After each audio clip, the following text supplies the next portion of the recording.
Quito, Ecuador, I'm Carla Gonzalez, and this is From the South, the daily news brief on Telesur English. And we begin this new edition right now.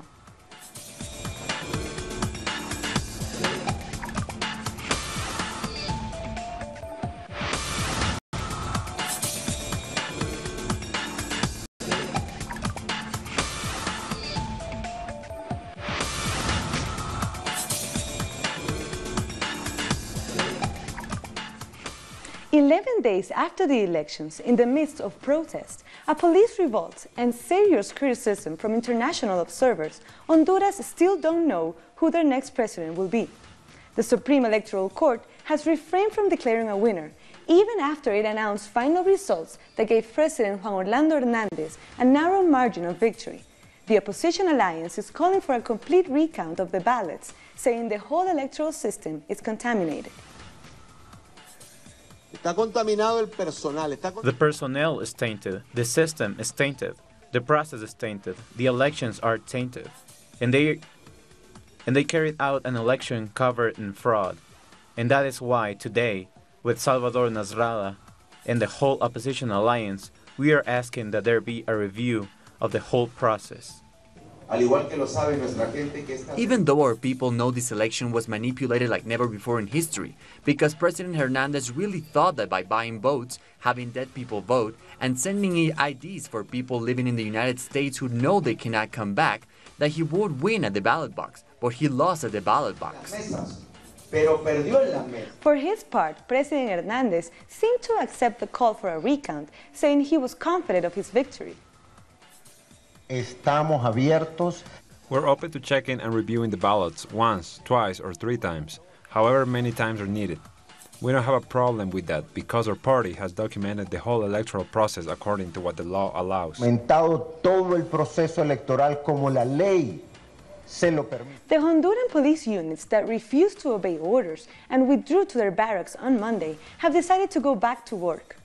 After talks with the Minister of Security on Tuesday, the police said they would resume their duties, but they would not repress any protests. A spokesman said that if there were demonstrations, the police would accompany them and provide them with security. "Our job is to protect lives," he said.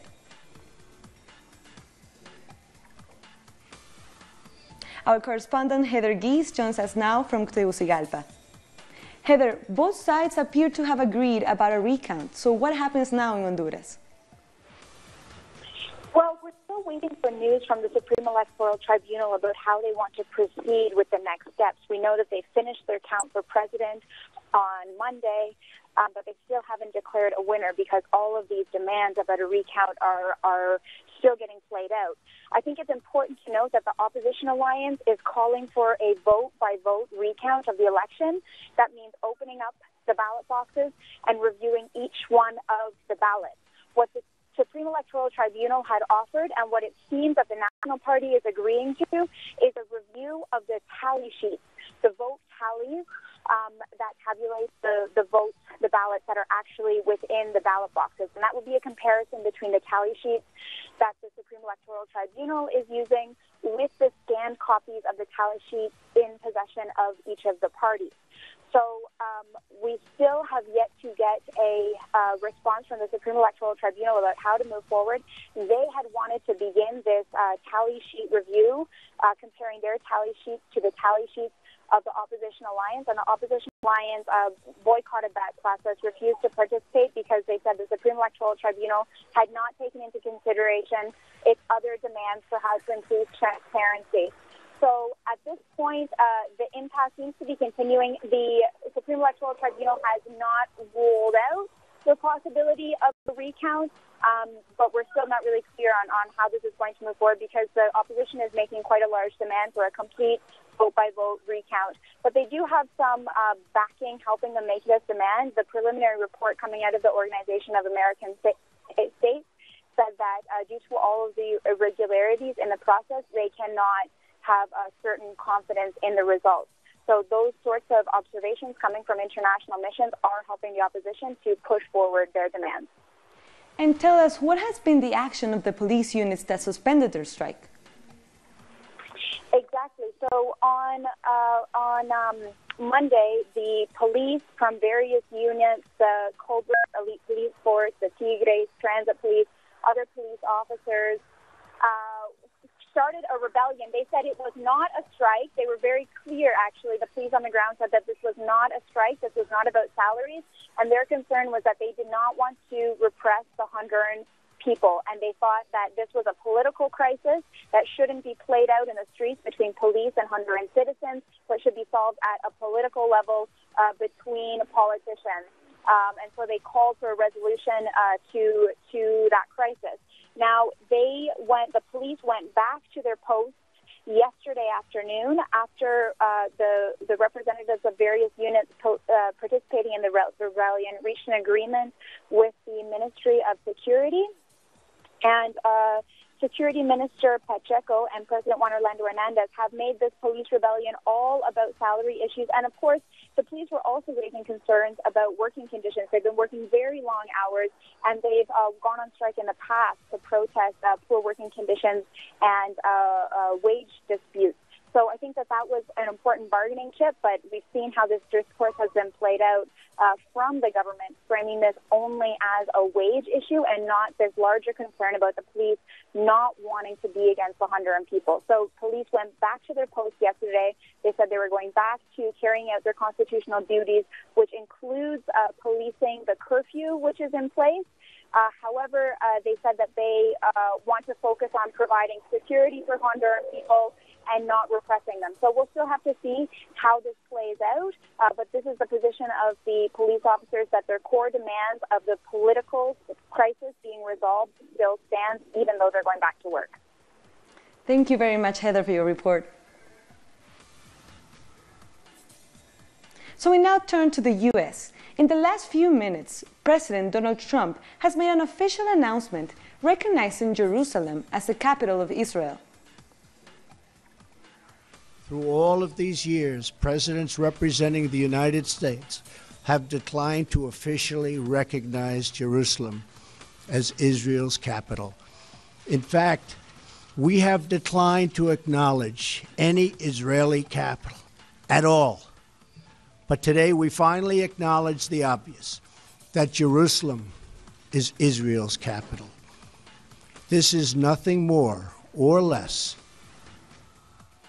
Before Trump made his official statement, a foray of angry voices from around the world urged Donald Trump not to recognize Jerusalem as the capital of Israel, especially the leaders from the Arab world.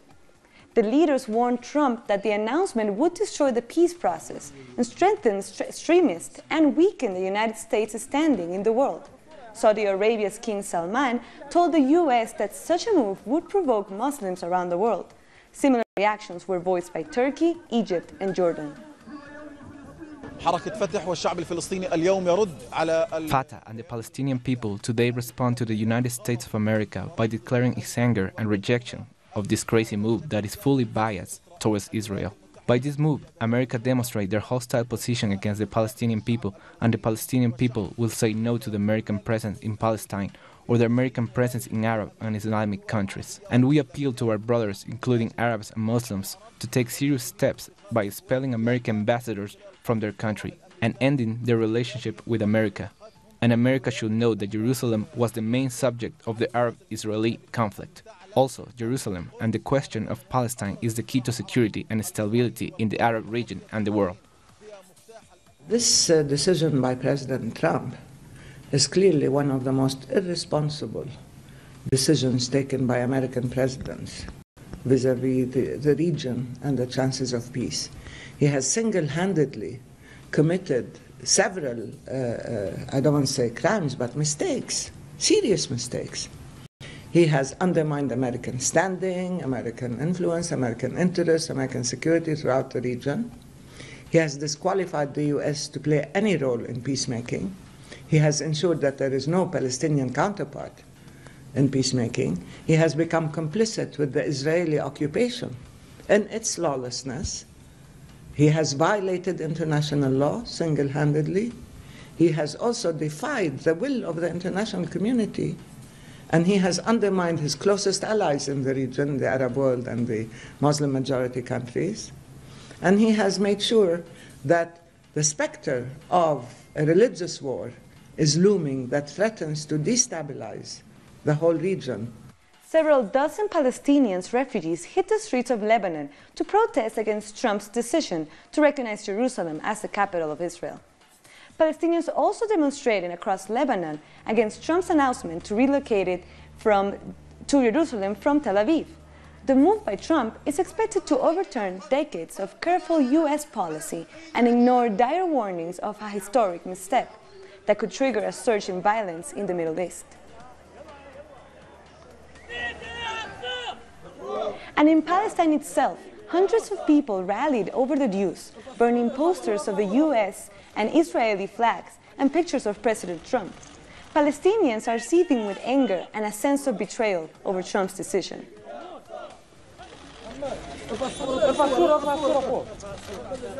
Palestinians called for days of rage over Donald Trump's announcement. Protesters from across the age group flooded the streets of Gaza against this move. Our correspondent Nur Harasin gives us more details.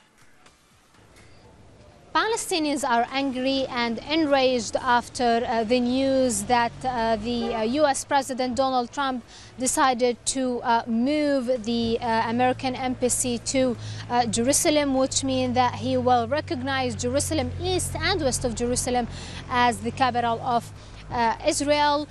Palestinian factions have called Palestinians to head to the streets and organize sit-in protest against this decision. Also, Palestinian youth groups on social media like Twitter and Facebook have asked people to head to the border between Gaza and Israel and to clash with the Israeli soldiers against this decision that will threaten the peace process between Israel and the Palestinians. Meanwhile, Palestinians do take this news from a positive way. They do think that many countries, Arab and Islamic countries, countries in Asia, Europe, and also South America will stand by the Palestinian people against the decision of the U.S. president. Nur Harasin from Gaza. Now let's go to our correspondent Jorge Gestoso in Washington, D.C. for the situation over there. Hello, Jorge. Can you tell us how people are reacting to this decision and the possible implications for the country?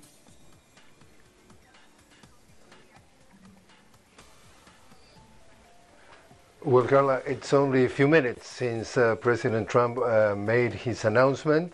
What I can tell you as of this moment is that he signed the order for the State Department to start to transfer the U.S. Embassy from Tel Aviv, where it's actually, to the capital that he considered the capital of Israel, which is Jerusalem. That will take, could be between 3 and 4 years. So most probably he's not going to be in power, or eventually could be in his second term. A couple of things that has to do with the interpretation of what's going on. It's believed that he's trying to satisfy with this decision the donors of his campaign. Also, what he is trying to do is to satisfy the evangelists that are backing the Vice President Mike Pence, and also the pro-Israeli hardliners. That also has a lot to do with the politics in the U.S. What is going on, according to the first interpretation, is that he's absolutely putting an end to the idea of the two states solution, something that he's preaching in his announcement a few minutes ago, but in reality is a blank check to Israel, because Israel does not believe in a two-state solution, therefore is the endorsement of the position of Israel of one-state solution. And finally, what he's doing also is undermining absolutely all the efforts that he has sent his son-in-law, Jared Kushner, to mediate, to try to create peace in the Middle East. And with this type of position, all the efforts that he has done already are absolutely going to the tubes. Definitely we are going to get more, definitely we're going to take more reactions in the coming hours. So far, what we can know that is happening is that his decision goes against the advices of his national security team, and mostly also with the people in the State Department. Carla. Thank you very much, Jorge, for your report. That was Jorge Gestoso from Washington. And we'll be coming back with more news in a minute. Stay with us.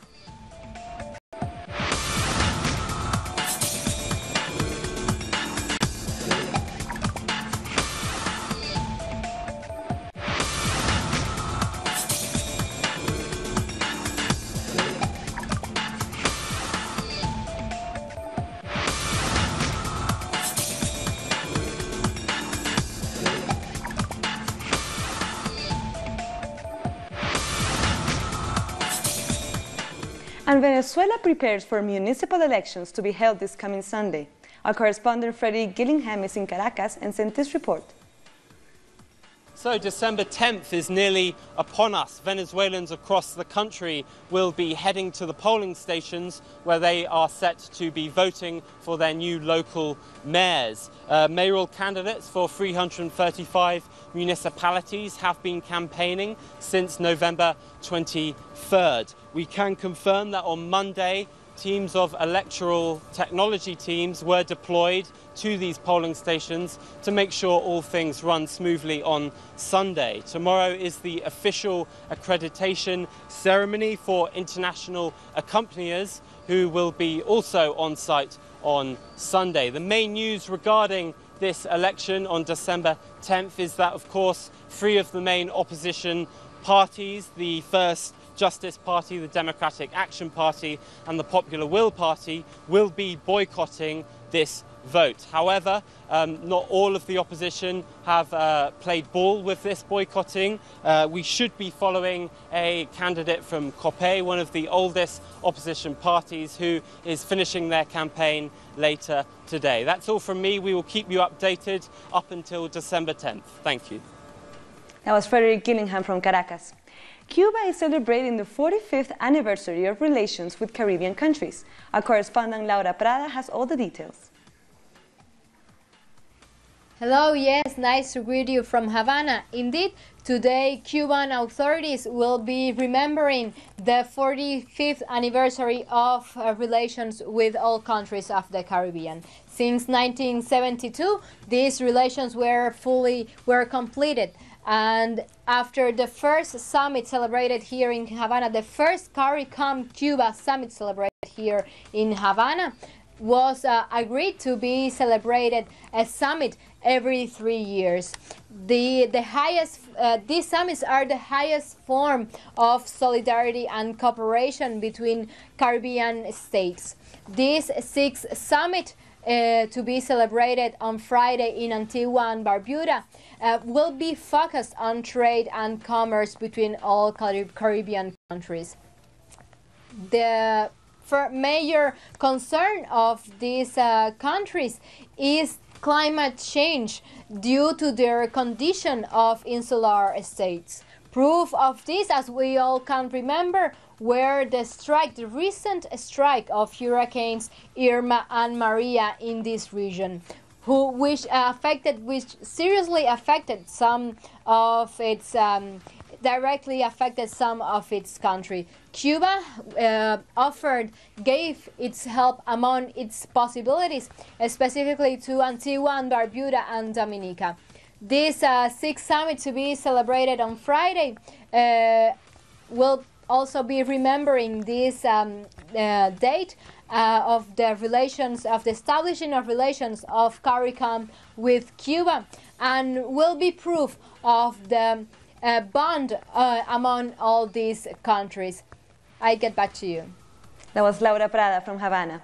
Brazil's former President Lula da Silva continues his tour around the country, campaigning for the 2018 presidential election. Our correspondent Andre Vieira has more.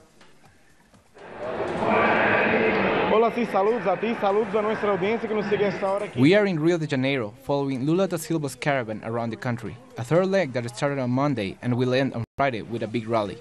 During this tour, Lula has visited several federal institutes of education that were created under his administration, and under former President Dilma Rousseff as well.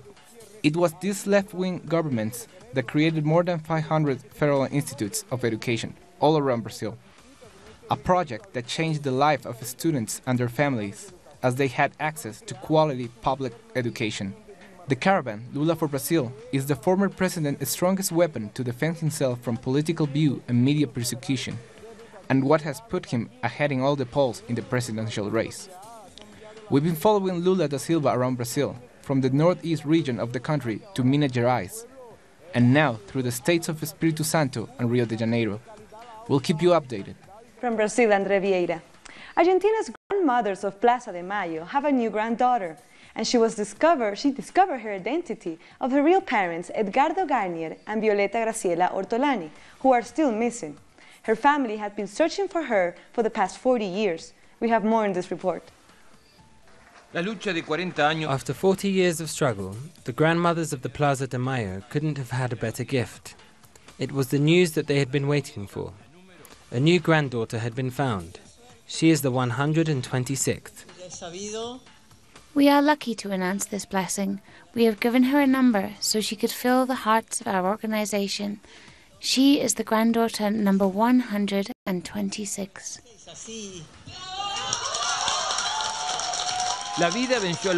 Life has won over hate, said the freshly returned daughter of Violeta Ortolani and Edgardo Garnier, who both disappeared during the military dictatorship. The 40-year-old woman lived this moment in the company of the relatives and friends of her parents. Life has won out over that. They couldn't defeat us. Despite the reality and the difficulties we are living now in our country, at least they couldn't erase this story. Love beat hate because we were searching for the truth. This latest discovery is proof that the truth and the memories can overcome silence and neglect. The grandmothers of the Plaza de Mayo ask once again for support in their search for the missing grandchildren from the time of the Argentinian dictatorship.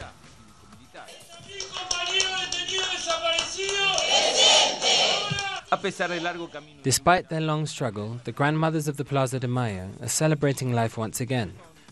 There are already 126 retrieved grandchildren, but they also know that there's still much to do in the name of truth, memory, and justice. With the support of social organizations, the victims of the 52-year conflict in Colombia protested outside Congress to demand the approval of the special jurisdictions for peace. The victims also defended the peace process, as political reforms would allow regions hit by the conflict to have 16 seats in Congress. The peace process seeks to end a conflict that had left more than 200,000 people dead and millions more displaced. We'll be back very soon. Stay with us.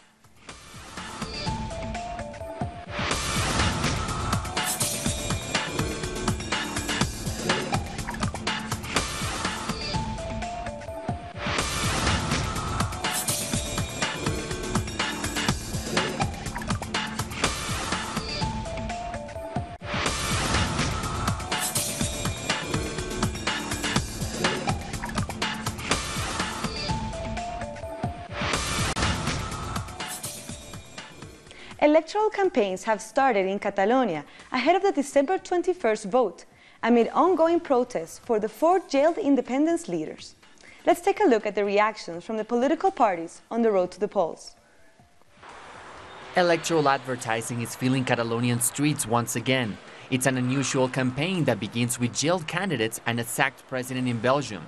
It now appears that Carles Puigdemont will not be extradited as the Supreme Court has withdrawn the European arrest warrants.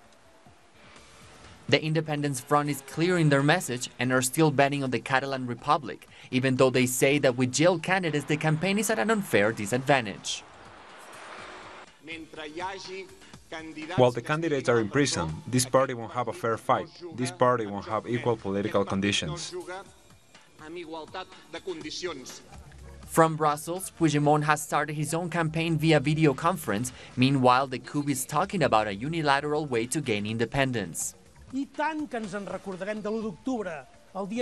Of course, we will remember October the 1st on Election Day. And even when their media wants us to forget it and be uninformed, we have to remind people that the memory of Catalonians cannot be erased. The CUP constituent party will collaborate, will participate with a government that's really meant to disobey the Spanish state, to move forward and build the republic. The Catalunya and Comú Podem party has reaffirmed their rejection to the independence, but also to Article 155. The socialists are presenting themselves as the party of moderation. We have the key that could unlock the situation, the key that could open new times of solutions. We don't want to separate, we don't want to break up, we want to contribute and exist in solidarity together. Citizens and the Popular Party are aspiring with their prospective proposals to end the idea of independence. Now we will come out to the streets with our orange ballot, the ballot that represents the end of the process and the beginning of a new stage in Catalonia, because we've said enough of this independence process, we've had it.